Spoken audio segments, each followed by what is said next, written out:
And our main speaker for this evening is Rachel.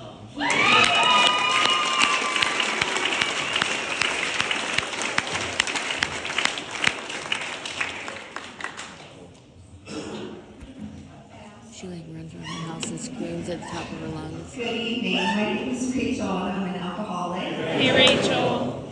My sobriety date is 8/28 of 2003. I have a sponsor. She knows she's my sponsor. I have a home group. It's a Tampa Young People's Group. We meet every Thursday on the corner of Florida Avenue at the Portico Church. And it's a great meeting. It's full of enthusiasm. Not quite as big as this one, but we are growing in numbers. And I would love for some of you ladies to come one evening. And we go for pizza afterwards, and it is delicious. It's the best pizza in all of Tampa. It's called Eddie's. Yes. Okay, there's So, wow, Tommy, his story was like what I wish my story was. It's what I felt on the inside, right, that I was using on the streets of Kensington, listening to Wu-Tang and 3 6 Mafia, in my suburban home. But yeah, that was really real. I am born and raised in Miami-Dade County, and to 2 parents who just absolutely wanted me so badly and adored me, and that was really annoying for some reason. It was very uncomfortable, and they were always asking me how I was, and wanting to pick me up and take me places. And I also I have a sister who's 17 months younger than me. And I barely talk about her. Most people think I'm an only child from the way that I tell my story, so I'm trying to add her. This is a really important meeting to me because a lot of the people who I hold very dear to my heart in Alcoholics Anonymous come to this meeting. And it's just an honor and a privilege anytime I get asked to speak here, because I think this is a really special, transformative kind of meeting. And these meetings are few and far between, and they're really, really special, you guys. So welcome to everybody that picked up white chips here tonight. You never have to drink again. This program works in all different kinds of situations, and if you are wanting what we have here, it is being offered in great measure here at this meeting. So awesome that you are here and picked up your white chip here. So like I said, I was born and raised in Miami-Dade County, and I've always felt my earliest memories, I remember feeling just very awkward and not okay. There's no reason for that. I felt like everybody in my first grade class had gotten this memo that I was not privy to, right? They all knew how to engage with each other and talk with one another, and I just couldn't do it.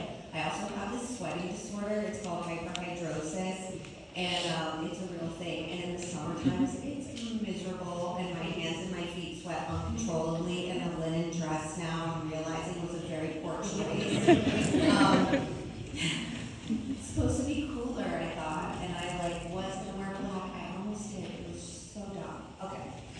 And so feeling like this and being in my head all of the time, and feeling I wasn't connecting to my outside environment, and I was just so weird and not okay and different.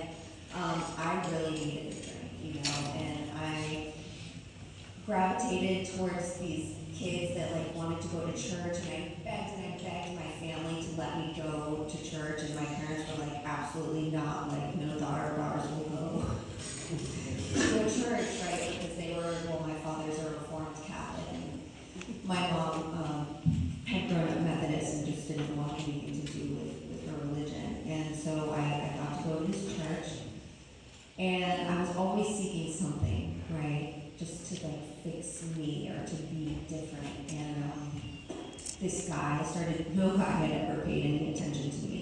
I got braces when I was in 2nd grade. I was very heavy, overweight, I would say obese. And I had this sweating disorder that was way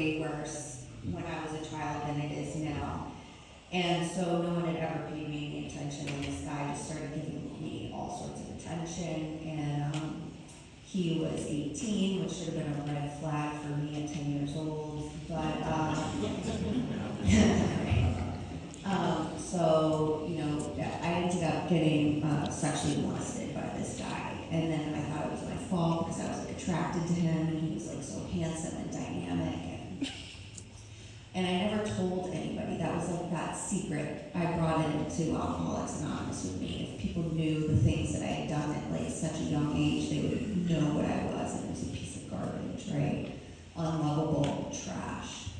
And so I know, I share that not because that makes me an alcoholic, but because I know a lot of us in here come in here with that one thing we're just never going to tell anybody. And I want to tell you that it's my experience that you can tell those things to people here, and that you can get relief from those things. Maybe not all the relief you need, right? Some people need outside help, but you can get relief, and there is so much hope here. So, yeah, my first drink was at 11 years old, right before my 12th birthday. It was like a week before. And this girl, Stephanie Ernst, who was like cooler and like blonder and skinny, she asked me to walk with her like to this trailer park to get alcohol, and I was like, awesome, yeah. And I had seen this guy like a couple of weeks before when I had snuck away to get on the Metro rail, so I was like kind of like trying to be a little bit defiant and wild from my like gifted classes, math superstars type thing that I was involved in at school. And I had seen this guy drinking this MD 2020. And so when I got to the quickie run, I asked this guy, Wolfman, to get me the MD 2020, the orange, you know, orange jubilee. Wolfman. And I just intuitively knew that you were supposed to turn that bottle up and drink it. And I drank it as fast as I could. And like my favorite speaker, Norm Alfie, he talks about getting downtown and getting there right now. Like, boom, immediately. I was in the moment. I was inwardly reorganized. I was like firing on all cylinders, and I was like, okay. I was okay. And it's all of the things that when I'm working a great program of Alcoholics Anonymous, when I'm talking to somebody every day in these rooms, when I'm current with my sponsor, when I'm doing my inventory, when I'm praying on my knees morning and night, I feel that same feeling as when I took that first drink, that peace, you know? The only thing about Alcoholics Anonymous is you like have to do it all the time. Like all the time to get that feeling. Please keep coming back. I just saw this one girl's face. I'm like, no, I know, but it's okay. Because I promise you, if there were not a sufficient substitute to alcohol and drugs here, I would not have stayed. And I definitely would not be here for, you know, this year I'll celebrate, if I stay sober in August, I'll celebrate 21 years here. So I'll be legal, right? So, you know, my drinking career kind of sucked, right? Because anyone who like comes in and gets sober at 19, like, it's not going too well. And so yeah, like right away, I had consequences really early. I got put in my first outpatient treatment when I was 13. I just met a group of fellow degenerates like myself, and they taught me ways of doing things, like having like a safe in my room, and how to like call a cab and like run, you know, for transportation. There was no Uber back then, so we were like, you know, innovators.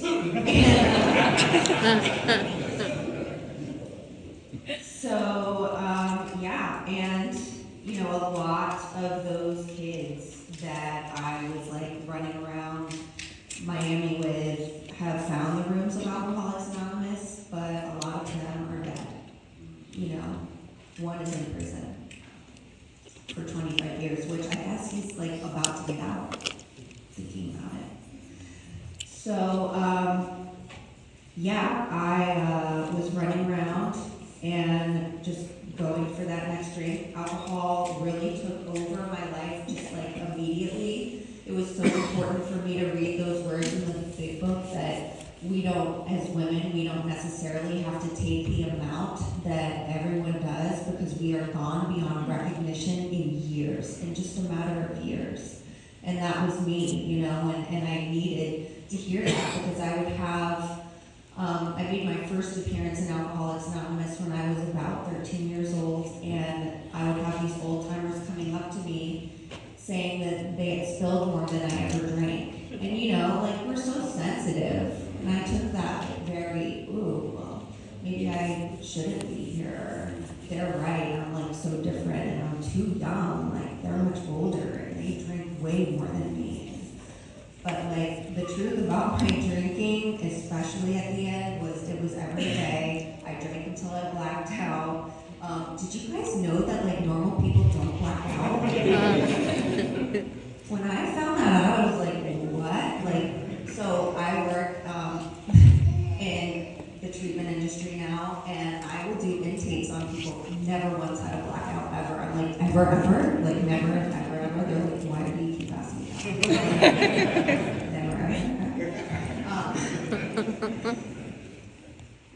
So yeah, drinking was super unsuccessful for me. I started getting taken to juvenile detention centers for mainly like possession of marijuana and Xanax, and then as soon as I could drive, I was like totaling vehicles, you know, and or I was a passenger. And one of the things I said when I got in here, all of you guys had these DUIs, but like I had never had a DUI, so I'm definitely not as bad as you guys were. But you know, my poor middle school and high school boyfriend Javier had 3 DUIs while I was passenger, and just like passed out, inebriated, unable to drive, and they were all my vehicles. But so yeah, he ended up getting his driver's license back at like 28, so he's doing much better now. That's like, you know, 12 years ago. But it's really like seconds and inches here, right? Like, I was in a really bad car accident the night of my senior graduation, and I went into a 25-foot ditch in Collier County, and a police officer saw us go down, you know, into like the Everglades embankment, and I remember trying to, you know, pushing Javi out of the driver's seat and trying to start the car because I was like, it's gotta work, we gotta get out of here. Not realizing, you know, that we had to get up this embankment. And apparently, after that, I assaulted the police officer that came to check on us. And I got my stomach pumped in the back of an EMS vehicle. And when I got to Collier County's women's facility, they put me in the general population as like some kind of, I was being really nasty, apparently. I was like spitting and being very vulgar. And so when I came to, all of these girls were like encircled around me and staring at me, and I'm like, oh my gosh, they think I'm cool.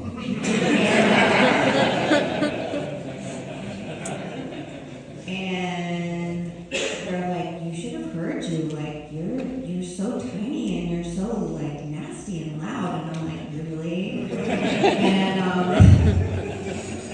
then this like blonde girl takes me into her cell, and she puts Skittles on my lips, and she takes a pencil and like somehow puts it under my eyes and tells me later we can get pills. And I'm like, who would ever leave this place? This is wonderful. And so when my parents came to get me, I told them, you know, they could take me away from my best friend. I couldn't tell you not one of their names, but they were my best friends. And that night, I stole my mother's car, and I picked up Javier, poor guy, and we decided to drive. And we crashed we got into like a chase, and we crashed into a pole, and the pole fell on the car. And then we went back to jail, and that was my third arrest at the age of 18. So like in Florida, there's like a three strikes, and it's worse or it's bad, you know? And probably for some people it's one, right? But so I had already done like the diversion program as a juvenile, and I had already, now my attorney was saying that like there was going to be consequences, and I was probably going to go to jail. And I remember just like rolling my eyes, being like, girls like me don't go to jail. Like, come on. And I've met since girls much more privileged and bougier than me, who did go to jail, but thankfully that was not, you know, I don't know if you guys can tell, but I probably wouldn't have fared so well. But I got court ordered to treatment for 1 year, which was very nice of the judge. And I got put in a treatment facility in Miami first, and I couldn't follow any of the rules. I wasn't taking anything that was being said seriously. There was a Spanish program, I'm sleeping, I'm fraternizing, whatever, with these Spanish people, which was really unfair. And so I get kicked out, and I get sent to a treatment center in Goshen Springs, Mississippi, which is right outside of Jackson. And it's an all-women's facility, so I just started sleeping with women. And I was going to talk about the abuse. I wasn't going to talk about my drinking. We can talk about the addictive substances that I do. You know, taking bars and crashing cars, if you will, but I'm not talking about alcohol because that's my solution. And I need to drink someday. I had it in my head that I needed to drink when I was going to get married someday, or I needed to drink at some special event. And so, you know, I, as a resourceful female alcoholic, I got a note over a note, and that's to the boys' side of the treatment center. And to this guy, because I had heard a therapist talking about this guy who's toxic to the therapeutic community. And I was like, I wonder if she's single. So, and we snuck out, you know, in the middle of the night, 1 a.m. And he was everything I thought he would be. And we decided to leave together, AMA, because we were in love. And it was so real and so true. And I just knew we were going to make it, you know? And so we set out. We would actually go to some place, you know, and I was going to be sober in spite of this, but very quickly, you know, we relapsed. And if that's even a relapse, if I was really sober, not really. So that set about, you know, 1.5 years of just like absolute hell, which thank God that's really all it took for me, because my parents started going to this really annoying place called Al-Anon. And I would call them and I'd be like, I need more money, or I need this and that, I want to go back to treatment, and they'd be like, Rachel, we love you, but we're detaching from you. Your daughter, this is so mean. So I moved this guy in with me and my boyfriend, who had been giving me money. That's another problem I brought into Alcoholics Anonymous with me, you know, this entitlement to other people's things and money. And he ended up taking his life in our apartment, and he shot himself in the head, and I found him dead in his room. And I remember standing there looking at him, just thinking, lucky, you know, because I knew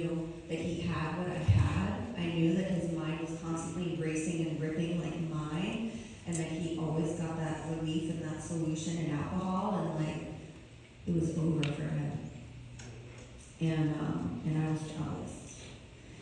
And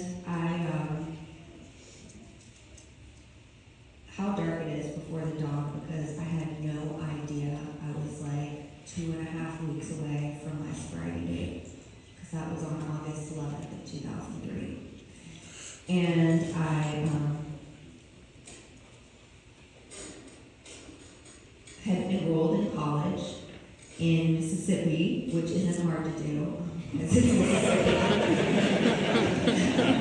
Did you graduate high school? You're in.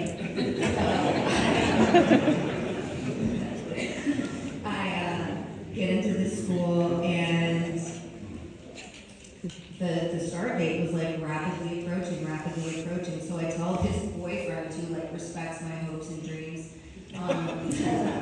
that I have to go to school, and he's like, of course. So we get drunk at precisely the wrong moment, right the night before the first day of school. He ends up stealing my car, not new, all the time happens. And this time it's a rental car, because we had rented the other car, you know, and I can't even drive a rental car at this time.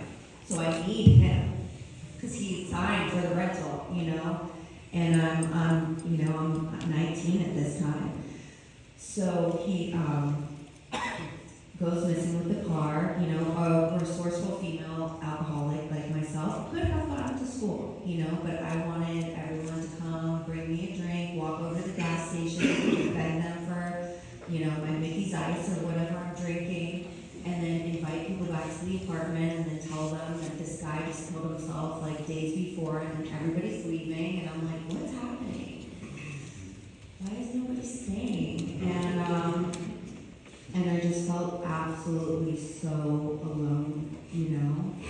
And I finally get to school, you know, and it was on August 27th of 2003, and it was right on time.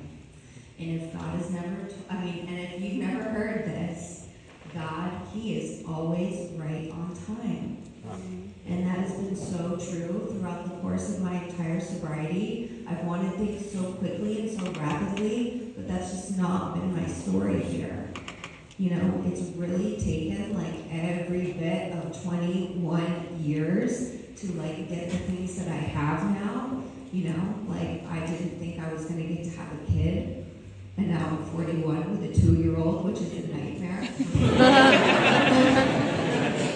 But like, there was a while there where I didn't think that was gonna happen for me, you know? And but God, He is always right on time. And so I walk into this class. It's an American government class, and I'm kind of from America. I'm from Miami, Florida. And I sit down, and all these kids, they're from like Alabama and Tennessee, and they have like their side swoop hair, and they're wearing Hollister, you know, it's like the early 2000s, and they're not like hiding their keys under their bed, you know, because their boyfriend's gonna steal their car to go smoke crack, you know, and like, they're not going to the pawn shop to get the printer out, you know, like that's not their life. And so I just felt like so opposite and awkward, and I'm just sitting there the whole class, and then someone raises their hand and they say, Dr. Grummel, what's your favorite kind of wine? And he says, I don't drink. I'm allergic to alcohol. And so I go up to him after class. I'm like, I'm going to need some extra help. I've been out of school for a little bit, and I cheated my way through high school. I'm just like vomiting. You know, I've never done like real work, so like I don't know how I'm going to go to college. But how like allergic to alcohol are you? And he puts down a 14-year medallion, and he said, "This is how allergic to alcohol I am." And he was ancient, you know, he was 35. And he told me that he had been in a head-on collision where he passed out at the wheel drunk, and that his best friend was in the passenger side and had died instantly. And I felt this like identification with him because I had just found Larry dead. And he asked me if I wanted to go to a meeting of Alcoholics Anonymous. And he took me to the Way Out meeting in Jackson, Mississippi. It was Wednesday night. That was the 27th, so I made my sobriety date the 28th. You know, and I had many sobriety dates before that. And the only thing I can tell you that I really did different was that I got women's numbers this time and I actually called them. And I started hanging out with those women and like going where they went. I did get a sponsor and I started working the steps, and I didn't have a home group. I didn't really know what that meant. My sponsor would tell me all the time that I needed to join a home group, and I'd be like, yeah, that's really good for you, but like, not me, you know? And I reaped the rewards of like two-stepping sobriety for quite a while. You know, which is like, meaning by the time something real or like an event transpired that emotionally hurt me, I had no coping skills and no way to react. So at 6 years, I attempted suicide when I didn't get my way in a relationship. You know, someone was just trying to break up with me, and I didn't take it very well. And you know, and my parents come up. I'm living in New Orleans now at this point, and I've graduated from college. I've gotten a master's degree. Like, on paper, it looks like I should be kind of okay. And I just wasn't, you know? And I get really involved in this group in Alcoholics Anonymous in Miami. And it was actually just getting started, and it's called Miami YPG. It's like this meeting. It's like this vibrant beacon of Alcoholics Anonymous, you know, where people are like carrying the message and doing service. And all of the members of that group, like, they pal around together and they go to meetings together, like on different nights of the week, and like they show up to meetings and support each other when someone's talking, and like, you know, they became like my family. And I just had never had that experience was offered to me in Mississippi. It was there, but I never had joined. You know what I mean? Like that. I was never all in, and I was just all in. And I got this sponsor, and she told me that God for a girl like me was a non-negotiable. And so I started praying on my knees to this God that I didn't believe in at all, you guys. And things started to change for me on the inside, finally, because I thought I was just meant to be like, not miserable all the way, but just not really happy. Like, I thought that was just what it was for someone like me with this brain. And I would see people getting relief, like, around me in AA, and I thought, like, maybe, you know, that's like great for them, but it just isn't gonna happen for someone like me. And like, I really could have missed the best, you know? I could have like quit before the miracle happened. And I got broken up with again. Like, I got broken up with like 8 times, just so you guys know. Sober. And relationships were just not working out for me. They would get to about the 1.5 to 2 year mark, and then they would be like, this girl's really not okay. And they would leave, you know, they would want out, rightfully so. And but like the common denominator in all of those relationships was me, and the way that I treated them and was so nasty, like verbally to them, was me. And I had to like start showing up in Alcoholics Anonymous as the person I wanted to attract, and that's what my sponsor told me. And I started all of a sudden, you know, I get dumped, I'm like sponsoring more girls than I've ever sponsoring. I'm now living in Sarasota. I've moved so many times in Alcoholics Anonymous. I have moved so many times. People say it's hard to move. I don't think so when you're in AA. You have like a built-in group of friends and you just plug in and it's okay. Like yeah, they do it a little bit different and it feels weird and wrong, but like we have a really good thing there, especially like for getting help when you're moving. And also like getting plugged into a new area, like which doctor should I go to? What do you think about this? And all of, like you plug into a meeting in Alcoholics Anonymous and you have all of those things. And so I started showing up as this woman who I'd never, really been before, and maybe not even who I quite am, like this person I wanted to be, right? Who I was aspiring to be, and like I attracted this man who was like a man of God. And he's such a good father, you guys. Like the last 2 years, he has stayed home with our child because childcare is so expensive. And like, not many men I know would be like so supportive and loving. And I definitely never, ever, ever believed that a girl like me was worthy of such love. But I know because of like what we get to do and see here, that like miracles happen here. And like I have to live in a world where miracles are possible. And like when I am praying to God and I have that connection, like I get to live in that world. Not all the time. Like I'm Debbie Downer. Like that's my default, is like negative Nancy Debbie Downer. But when I pray and I get to talk to somebody who's in recovery and like, oh, so, I got to have a sober marriage and a wedding. Like I had all these sober people at my wedding, and it was like just beautiful. My family has been restored little by little from all of the hell that I absolutely put them through, all of the dreams that they held for me. I've just been able to give them back piece by piece. And,